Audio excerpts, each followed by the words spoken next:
Hello everyone, this is Damaris. I'm a full Latina role model and tonight we have a special show. It's the first time we're going to be doing this with Janelle and Janacy. Welcome to our show. Thank you for having us. We'll be also having the copy of their biography, so you can also go ahead and watch the biography. So today we're going to be talking about the Orlando Dream Center. The Orlando Dream Center, excellent program, non-profit organization. So go ahead, Tell me about the Orlando Dream Center. Well, the Orlando Dream Center was founded in 2013. It became a 501c3 nonprofit organization.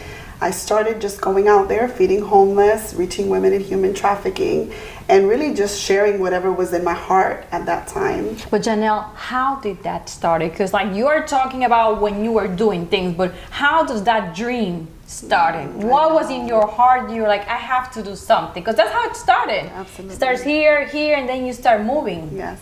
I just truly believe it all had to do with my growing up, my childhood, where I came from, what I saw, family, life experiences, and just no one really being there for someone that was in need. And I said, I've got to stand in the gap. I've got to do something. So I couldn't just remain in a place of not taking action.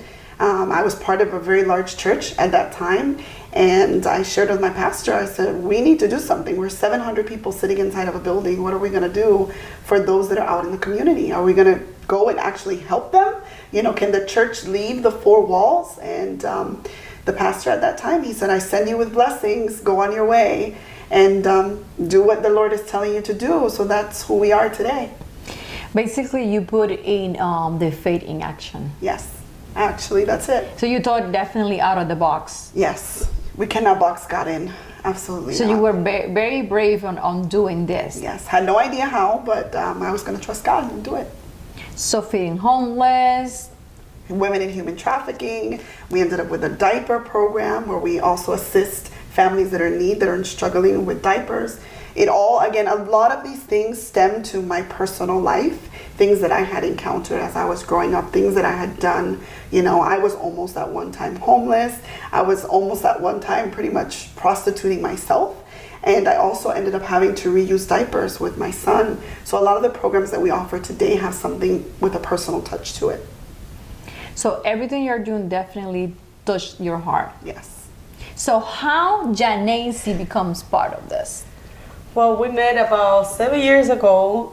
They were just starting with the Orlando Dream Center, and that was something that really caught my attention because at the same, it's a personal experience for me because me coming from Cuba and having the resources and see an organization that is rising up to help the community and is for the community, that was something that I say, I need to be part of that. So from feeding homeless, working with women, in sexual trafficking, how you start then structurizing this to become what it is today? Because you're having a facility that you're working on. Yes. It's been a journey. So many times I've said, we cannot do this. It's impossible. And God made it possible. He did. We worked out of garages. We worked out of home offices.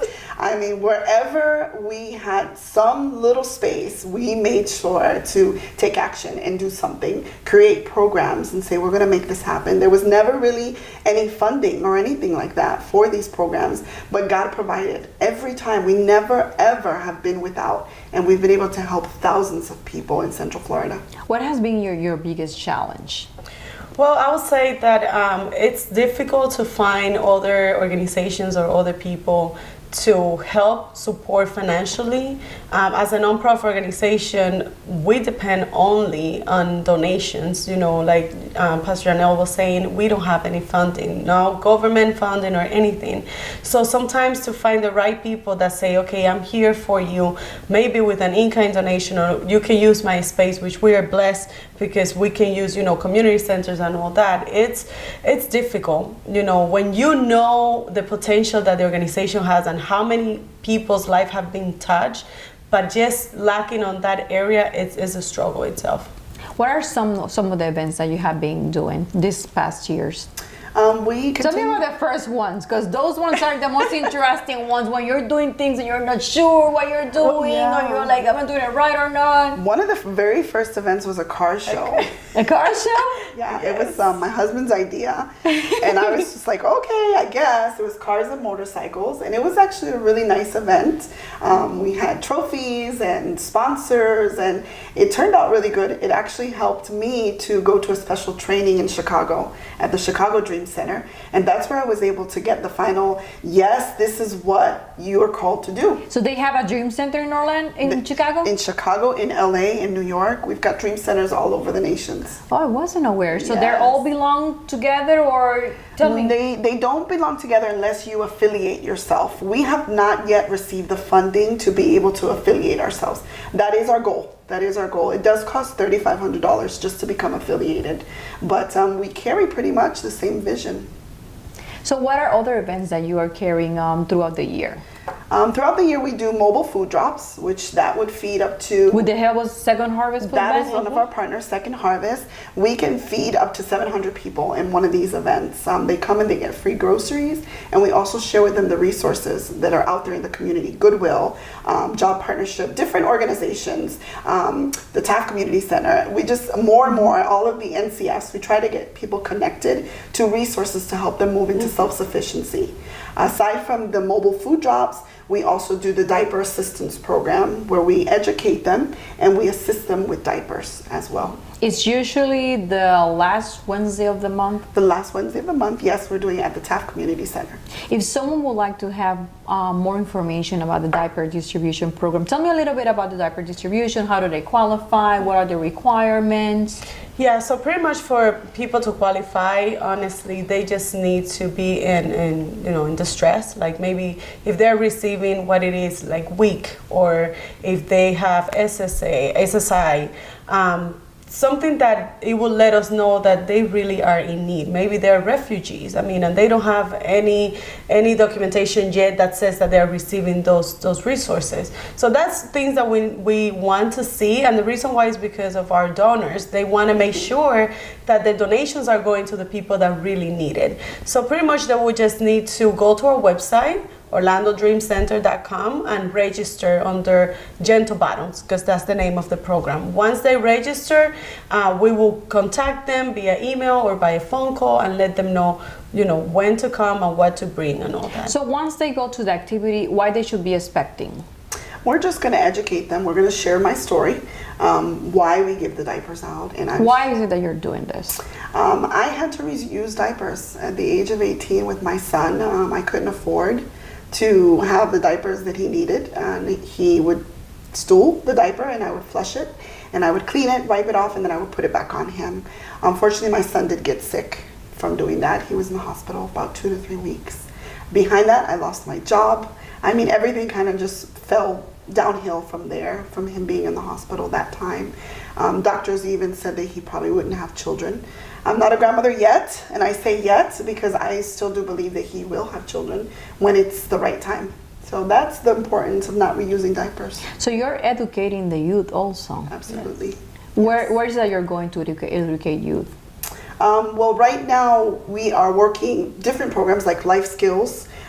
We work these out of our center, which is over across the street from Oak Ridge High School. We were just given an in-kind space to be used through a church that's locally there. Abundant Life Church has let us use that space.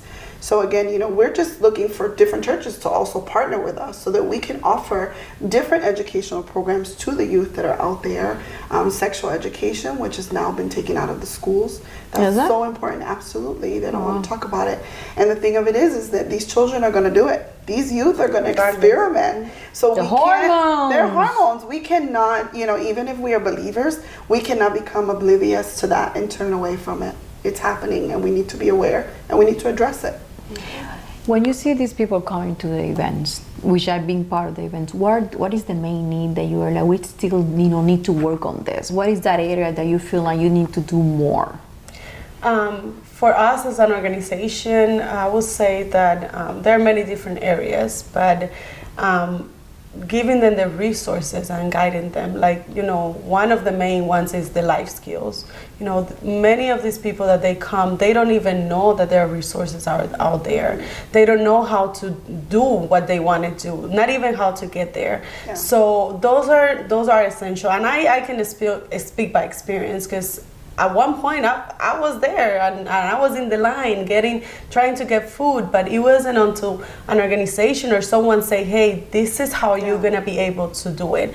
And that's the biggest, I would say that's my biggest story to tell them. If I was able to come out of this with the help of God, so will you. So I'm pretty sure, and I know for a fact that you're using social media to take the message out there. How the community can also help you, and I'm thinking sharing your videos, your postings. Yes, not only that, by sharing, in social media, it's key, but also I would say word of mouth, because many people don't have social media from people that come to this event. I mean, we're talking about people of really bad situations that they're going through, that they maybe don't have money to pay their phones or to go to a computer, or not even transportation to go to a library.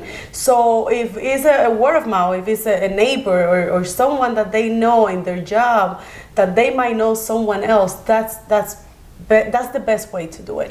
I know that you have different events that you give away food, but you also have a food pantry. Yes, we do have the food pantry, and it's actually at the Taft NCF, which is located 9500 South Orange Avenue, and they're open Monday through Friday from 8:30 to 4:30. And we chose that place because there's so many other resources behind just getting the groceries. Maybe their children need vaccinations, maybe they're needing help with job placement, maybe they're needing counseling. We don't know in what situation they might find themselves in. So we want to make sure that we're an organization that is equipped with connecting them, being that bridge of hope, so that they're able to get the help that they need. It's not just, here's the food and turn away. No, let's find out what the problem is and let's help you get out of that problem. What is that those other organizations that you would like to partner, so we can give the word out there? We want to partner with everybody. Yes. We do. We believe in partnering with everybody. There's no organization that we can say, no, we don't want to have anything to do with. I mean, we are a faith-based organization, nonprofit. So definitely we'd like to, we're not about abortion or anything like that. We rather teach and educate properly through the scripture as well. But there's never any limit. There's no criteria, or we don't restrict. We just want to partner and let people know that we want to be that hub, that place where people can come into and get the resources that they need. We'll connect them to you. Not necessarily are we the ones that are going to help them. It might be the other organization, but the point is getting them the help that they need. What are the upcoming events that you have? So we are having now on June 21st, which is a Friday, we're going to be doing a mobile food drop. We're expecting, Second Harvest, which is our partner. They will be bringing a truck with tons of food. I mean, sometimes it's like 20,000. Where is it going to be? It's going to be at our location, which is in 6115 Weingart Road, right across the street from Oak Ridge High School. And we also are going to be having on July 12th, what it is the Hope Fest, which we will have, backpacks to give to the students with the school supplies. We will have also food distribution. We will combine another food drop with the backpack. So it's going to be huge. Do you have any requirements for them to show up before? Nothing just themselves. Not even the ID. And then you have the diaper one on the... Yes. Diapers will also, which is going to be the last Wednesday of the month. But once again, for the diapers, they will need to register before. And the reason why is because we want to make sure we have their sizes. And you also have some adult diapers. Yes. This is Damaris Ramos for Latina Motors. Thank you and good night.